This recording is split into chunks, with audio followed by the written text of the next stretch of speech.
Hi, you're watching Floyd Steinberg's YouTube channel. I guess you've never seen this tracker. This device is called the Clockwork Pi and it's running a software named Tutka, which is a rather old 16-track MIDI sequencer in tracker style. So if you think that's interesting, please join me in this video. Here we go. Okay, just a short video today, or at least I hope so.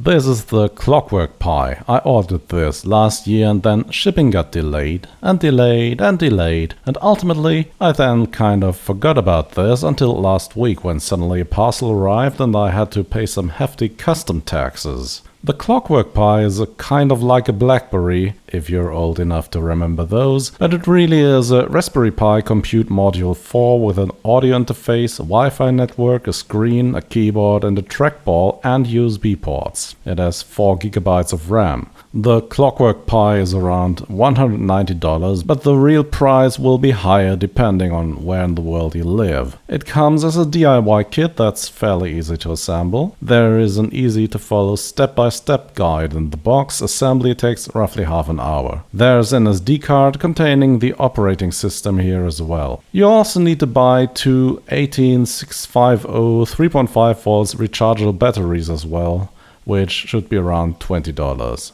Build quality of the Clockwork Pi is very good, the keyboard is clicky and precise and the small trackball handles nicely. Wi-Fi reach is pathetically weak though, and batteries last roughly 2 to 3 hours maximum. So why am I showing you this?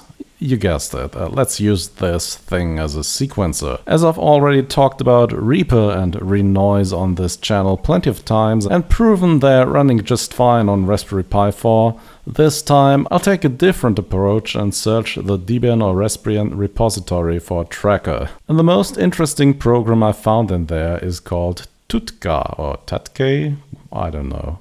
Tutka. It's a simple yet powerful enough 16-track MIDI sequencer in tracker style, so let's install this.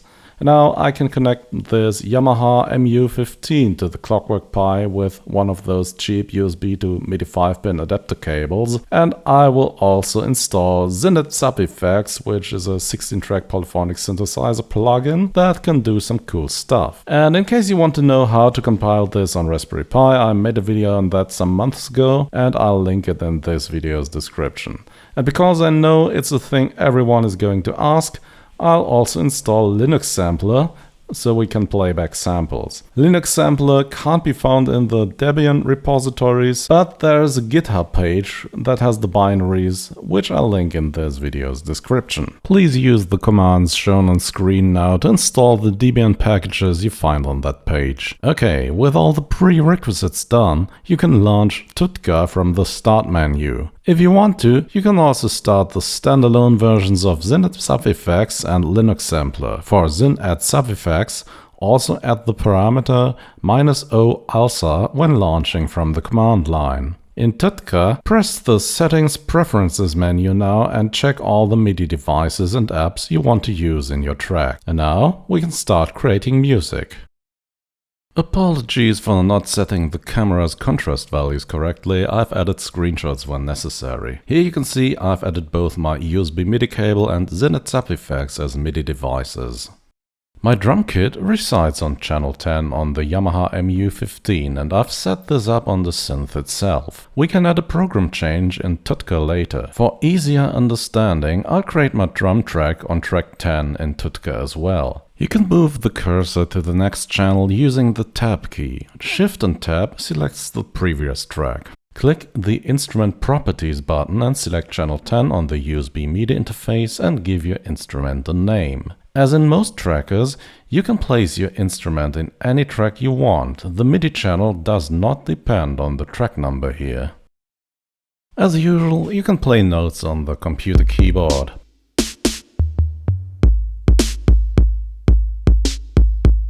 Pressing space arms the track and then you can move the cursor around with the cursor keys in the upper left. You can also record while the sequence is playing and you can record using a MIDI keyboard. I'm using the step sequencer here though. Push the play button to hear your magnificent creation.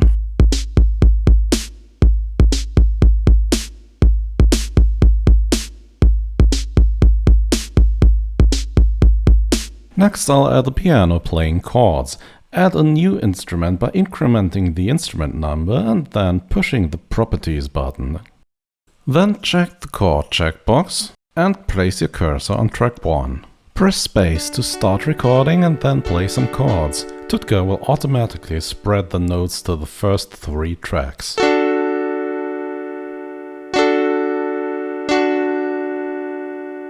Here's my wonderful creation so far.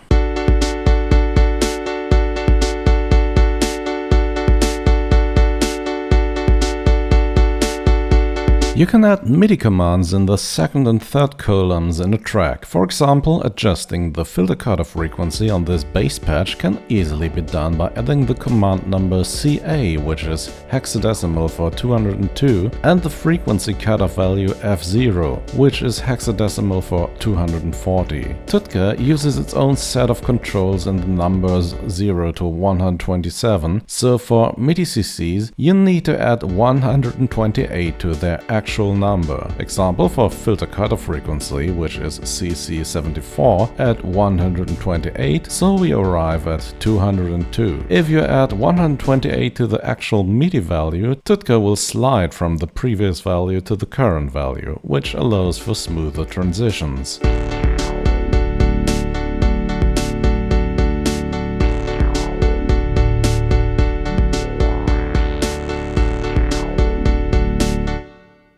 Now let's use the software synth. Once again, create a new instrument, this time selecting the software synth as your MIDI out. Make sure you connect the Clockwork Pi's audio output to a mixer, as seen here, and that's it. Zenith Sub Effects has some beautiful preset patches. I'll use this synth choir sound that slowly evolves into something bigger.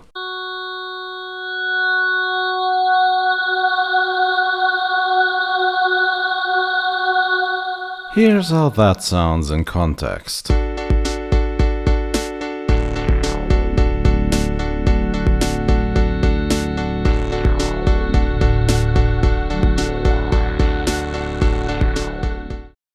last thing I need to show you is how to arrange blocks into a song. So the 4 measures of music I've been working on so far is called a block, and multiple blocks can be arranged to create a song. Press the block button in the lower middle of the screen and you'll see the block editor. Here you can create new blocks before and after the block you're currently working on. I'll add a new block by pressing the append button. After that, I'll just copy the current block's data into the new one using the block menu. I'll then change the chords and the bass line a bit, and also add a hi-hat. And once that is done, you can arrange your blocks into a song using the playing sequence menu. It's really not complicated. Blocks can have any length, so you're really not limited in your creativity here.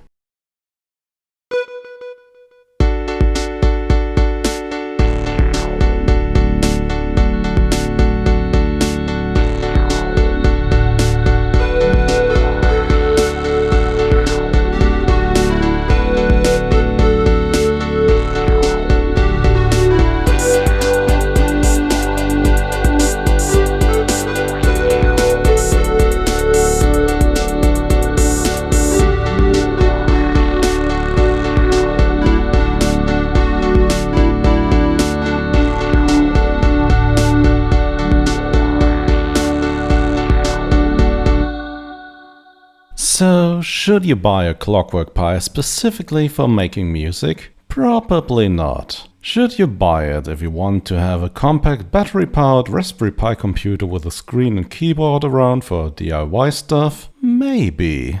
As I said, the Clockwork Pi is built solidly and performs nicely. A touch screen would have been nice, and the battery life and Wi-Fi reach are a bit less than you'd wish for. But it's an interesting console and one that you might want to know about its existence. So that's mission accomplished for me. It's just a shame delivery took so long that now we're at Raspberry Pi 5 already. Oh well. Yep, and that's it for today. Clockwork Pi and Tutka. And if you think that was an interesting video, please do the YouTube thing. As always, thanks for watching and see you again very, very soon. Bye bye.